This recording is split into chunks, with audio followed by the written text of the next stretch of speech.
Assalamualaikum warahmatullahi wabarakatuh. Hai, halo Netisas. Salam hangat dari kami semua untuk kalian. Kembali lagi di siaran podcast Pondasi, podcast diskusi dan aspirasi. Nah, ada pepatah mengatakan tak kenal maka tak sayang. Jadi, perkenalkan nama saya Maulidah Hairunisa dari 10 Desain Komunikasi Visual 1 dan rekan saya Farida Sebastian dari Desain Komunikasi Visual 1. Nah, oke guys, jadi di sini kita udah bareng sama teknik pemesinan, teknik mesin. Sebelum lanjut ke pertanyaannya, kita mau yaitu buat memperkenalkan diri terlebih dahulu. Boleh dikenal dulu namanya siapa? Perkenalkan, nama saya Muhammad Iqbal Nugraha dari Teknik Pemesinan kelas 11. Kalau saya Anggi Aprian Saputra dari Teknik Mesin 2. Oke guys, jadi sebelum lanjut ke pertanyaan, kita mau ngobrol-ngobrol dulu nih sama si A-nya. Sekarang di Teknik Pemesinan itu lagi ngapain aja gitu? Kalau untuk sekarang kita membuat produk dari luar, yaitu menggunakan CNC yang berbasis komputer. Itu baru dilaksanain di tahun sekarang atau sebelumnya juga udah dilaksanain? Sebelumnya juga sudah lama, sudah bekerja sama oleh industri-industri luar juga sudah bekerja sama. Yes, jadi ini sekarang memang sedang ada kesibukan ya di jurusan teknik pemesinan ini. Oke guys, tanpa berlama-lama lagi kita bakal langsung masuk ke sesi pertanyaannya biar gak makan waktu banyak. Jadi pertanyaan pertama adalah apa singkatan dari CNC dan apa fungsi utamanya dalam industri manufaktur? Boleh jelasin Untuk CNC kepanjangannya itu Computer Numerical Control. Kalau buat fungsi utamanya itu jadi di industri manufaktur lebih presisi dan lebih pres dari gambarnya itu. Soalnya kalau teknik mesin itu sebelum kita membuat suatu produk pasti kita membuat sebuah gambar dulu. Desain awal ya, desain itu. Oke. Berarti guys, sebenarnya kita tuh juga, aku sama Bas itu sama-sama teknik juga, tapi kita berbeda tekniknya. Kalau kita itu berkhususan di gambar dan fotografi atau seperti itu karena kita desain. Kalau untuk teknik pemesinan ini lebih ke pembuatan gambar ya, jadi merancang-rancang gitu guys. Meskipun memang mereka di pertamanya itu harus membuat desain seperti itu. Untuk pertanyaan yang kedua itu akan sebutin sama Bastian. Oke, pertanyaan kedua yaitu sebutkan keunggulan utama menggunakan mesin CNC dengan metode pengerjaan manual. Untuk pengerjaan CNC itu, dia itu lebih presisi dan diprogram terlebih dahulu sebelum memulai pemotongan barangnya. Sedangkan manual itu di 100% oleh kita sendiri, jadi bisa lebih dan bisa kurang sih ukurannya dari sebuah gambar. Kalau misalkan dari mesin CNC itu kita udah ada aplikasi simulatornya. Jadi sebelum kita masuk ke mesin, kita pakai aplikasi simulator dulu. Jadi kalau misalkan emang udah pas dengan ukuran di aplikasi itu, berarti kita langsung masukkan ke program, jadi lebih presisi lah daripada manual. Pengerjaan juga lebih cepat. Lebih cepat gitu ya berarti ya. Praktis berarti ya.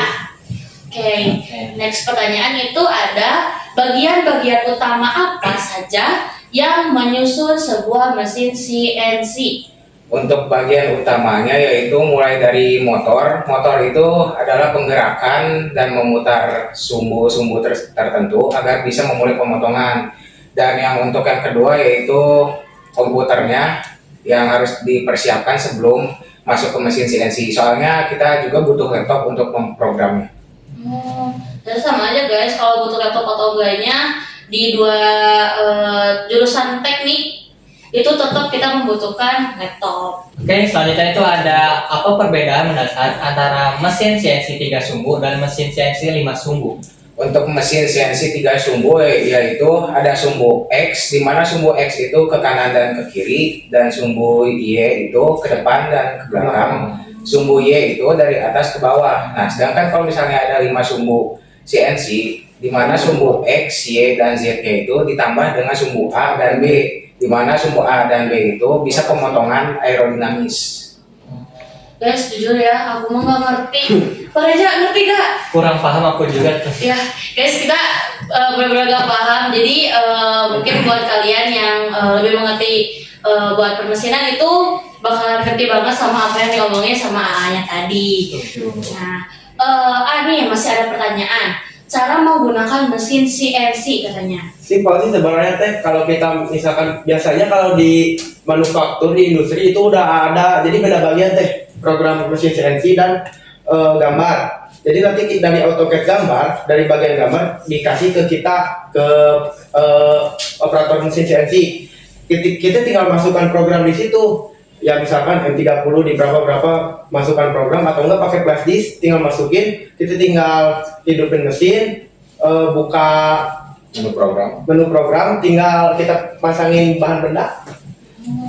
Berarti udah ada programnya gitu Ya jadi mati sendiri, udah otomatis. Oke. Ini praktis guys. Mungkin kalau kalian pengen lebih tahu gitu ya kayak gimana cara kerjanya, boleh lah nanya-nanya sama si A-nya. Nah, selanjutnya nih ada bagaimana sistem kontrol 100P tertutup tuh. Gimana? Untuk sistem kontrol 100P itu, di mana 100P itu ada 100 program. Di mana 100 program itu sangat banyak untuk memakan suatu benda. Di mana tuh 100 program itu bervariatif dari program-program tertentu gitu. Jadi tergantung bendanya, kalau bendanya besar biasanya lebih banyak programnya. Jadi kalau misalnya nih bendanya kan tadi kalau kata tergantung bendanya. Kalau emang bendanya kecil juga lebih kecil. Tapi kalau misalkan benda kecil juga, kalau misalkan kerjaan rumit mah kayak baut misalkan kan suka ada ulir, itu juga lumayan memakan waktu, programnya banyak. Banyak juga programnya. Oke, next ya. Masih ada ternyata A, yaitu ada bekerja pada mesin CNC untuk memastikan akurasi dan presisi. Untuk mengakurasi dan presisi mesin CNC, sebelumnya kita tuh menguji coba dahulu memakai aplikasi simulasi, di mana kita mengsimulasinya terlebih dahulu agar itu tetap presisi dan akurasi pada saat dipasang ke mesin. Aku tuh kayak aku coba banget nih sama si aplikasinya itu gitu. Ada di Play Store. Di PC ada. Udah ada. Oh, itu bikinan dari Bukan, itu emang udah ada dari kalau dari industrinya. Oh. Sudah disediakan. Berarti tinggal di download aja Ya, gitu. jadi kalau mesin CNC itu teh, misalkan kita salah program, itu pasti hancur mesinnya. Kalau buat pengerjaan nih, aku ya buat di handphone bisa nggak? Kalau di handphone? Bisa, itu pakai handphone. Oh, Bisa pakai handphone. Ada Programnya sama seperti yang ada di mesin juga, jadi nggak berubah sama sekali. Jadi kita coba dulu di handphone, ketika di handphone sudah jalan sampai akhir, sampai si barang jadi dan berhenti lagi si mesin, baru kita bisa dicoba ke. Baru dipraktekkan gitu ya. Oke, jadi sebenarnya buat pertanyaan itu cuma beberapa aja ya yang kita ambil karena waktunya juga nggak cukup, gitu mepet juga ya. Jadi ada pertanyaan.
Menurut Asta nih, yang mendingan ujian praktek atau tertulis nih yang lebih mudah?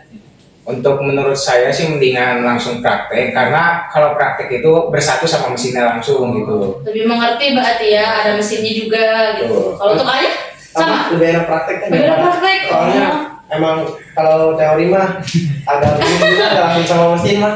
Ya sih guys, semua jurusan itu memang punya talent-talentnya masing-masing. Jadi kalau di teknik pemesinan ya seperti itu, belajarnya kayak CNC sama mesin-mesin lainnya.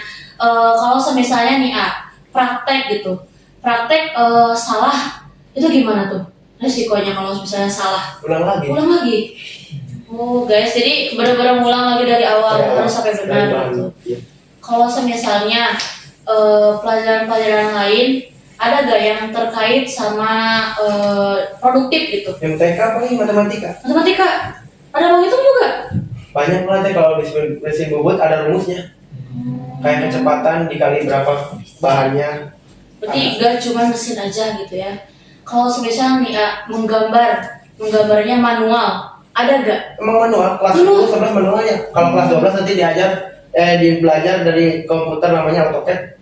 Digital berarti ya kalau kelas 12. Tapi udah belajar belum kalau misalnya di kelas 10 atau kelas 11 udah mulai nyoba gak sih buat belajar digitalnya? Sudah pernah, saya juga sekarang lagi pembelajaran untuk digital. Itu nama aplikasinya itu Inventor dari produsen Autodesk, di mana Inventor itu merancang, mendesain, dan program-programnya juga sudah ada di situ. Jadi kita membuat barang itu misalnya yang rumit gitu. Nah, sesudah itu kita tuh ekspor ke mesin CNC, itu dia langsung buat. Jadi udah ada programnya otomatis dari aplikasi tersebut. Oh, jadi praktis ya.